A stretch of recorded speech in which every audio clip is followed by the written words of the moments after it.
sumber daya manusia adalah suatu proses kegiatan mengisi formasi, mulai dari perencanaan, pengumuman, pelamaran, penyaringan, sampai dengan pengangkatan dan penempatan.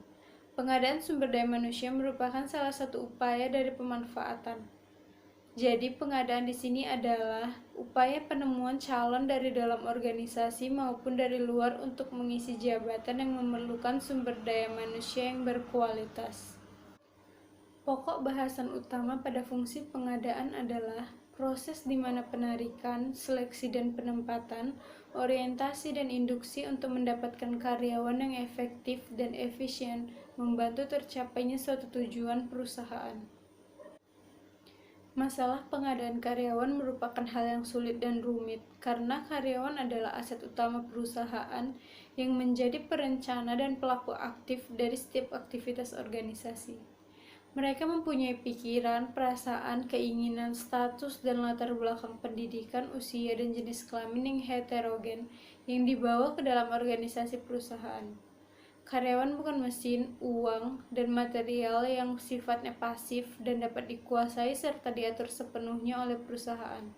Maka pengadaan karyawan sangat sulit dan rumit diakibatkan oleh keinginan perusahaan untuk mendapatkan karyawan yang berkualitas dan berkompeten, serta penempatan karyawan yang sesuai dengan keahliannya, agar gairah kerja dan kedisiplinannya akan lebih baik serta efektif menunjang terwujudnya tujuan perusahaan.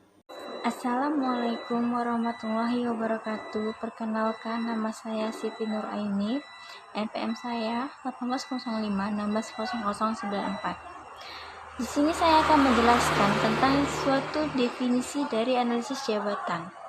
Kemudian, kenapa analisis jabatan itu sangat dipentingkan. Dan selanjutnya, kapan dan apa kegunaan dari analisis jabatan itu sendiri. Baiklah, definisi analisis jabatan sebuah kegiatan yang harus dijalankan agar suatu organisasi dapat mencapai tujuan yang mereka inginkan. Analisis jabatan berkaitan dengan proses identifikasi tentang karakteristik keahlian dan kemampuan SDM yang diperlukan untuk menjalankan suatu tugas-tugas. Pentingnya analisis jabatan itu sangat dipentingkan dalam organisasi karena berkontribusi efektif untuk menilai kebutuhan, pelatihan, dan kinerja karyawan. Kapan dilakukannya analisis jabatan itu? Analisis jabatan dilakukan pada saat organisasi dibentuk, kemudian diciptakan suatu jabatan atau pekerjaan baru, dan apa kegunaan dari analisis jabatan tersebut. Kegunaannya sangat banyak sekali. Yang pertama, untuk membuat suatu hubungan kerjasama. Dalam organisasi harus diperlukannya atau harus adanya kerjasama. Kemudian pentingnya bagi fungsi-fungsi MSDM. Dan selanjutnya untuk merencanakan perubahan dalam organisasi. Dan itulah dari penjelasan yang saya sampaikan. Terima kasih.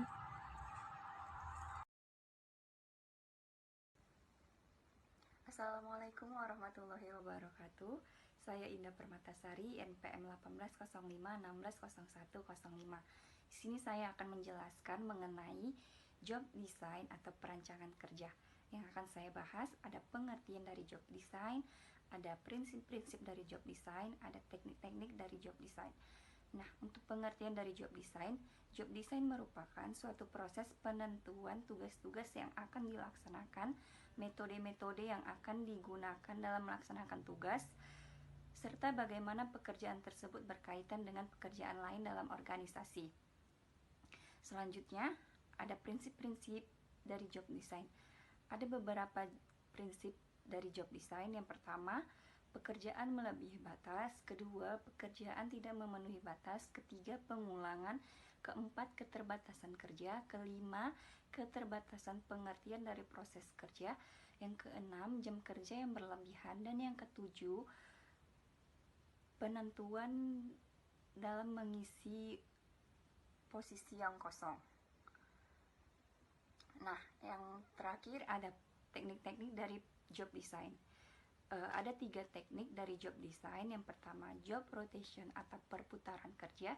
Job rotation yaitu perubahan kerja secara berkala dari satu tugas ke tugas yang lain. Yang kedua, ada job enlargement atau perluasan kerja. Job enlargement yaitu memberikan tugas tambahan kepada karyawan yang memiliki tingkat yang sama. Nah, yang ketiga ada job enrichment atau perkaya kerja. Job enrichment yaitu suatu metode untuk memperkaya tugas karyawan secara vertikal dengan menambahkan tugas karyawan yang lebih tinggi dari posisi saat ini. Biasanya job enrichment ini digunakan untuk memotivasi karyawan. Sekian dari penjelasan saya. Terima kasih. Assalamualaikum warahmatullahi wabarakatuh. Nah, di sini saya akan melanjutkan penjelasan mengenai definisi menurut para ahli mengenai sumber daya manusia dan manfaat apa saja yang dimiliki perusahaan jika perusahaan memiliki perencanaan SDM yang baik. SDM atau sumber daya manusia adalah individu produktif yang bekerja sebagai penggerak organisasi, baik itu organisasi pemerintahan ataupun organisasi perusahaan. Nah, oleh karena itu individu tersebut harus dikembangkan dan dilatih kemampuannya. Menurut beberapa ahli mengenai definisi tentang perencanaan SDM, yang pertama yaitu ada Robert L. Mathis dan Johan H. Jackson mengatakan bahwa perencanaan SDM adalah proses analisis dan identifikasi tersedianya kebutuhan akan SDM, sehingga organisasi tersebut dapat mencapai tujuannya. Nah, yang selanjutnya yang kedua yaitu menurut Andrew S. Sikula, perencanaan SDM adalah proses menentukan kebutuhan tenaga kerja dan berarti mempertemukan kebutuhan tersebut agar pelaksanaannya berinteraksi dengan rencana organisasi. Nah, selanjutnya yang terakhir yaitu menurut Mondi dan No, perencanaan SDM adalah proses yang secara sistematis mengkaji keadaan SDM untuk memastikan bahwa jumlah dan kualitas dengan keterampilan yang tepat akan tersedianya pada saat mereka dibutuhkan.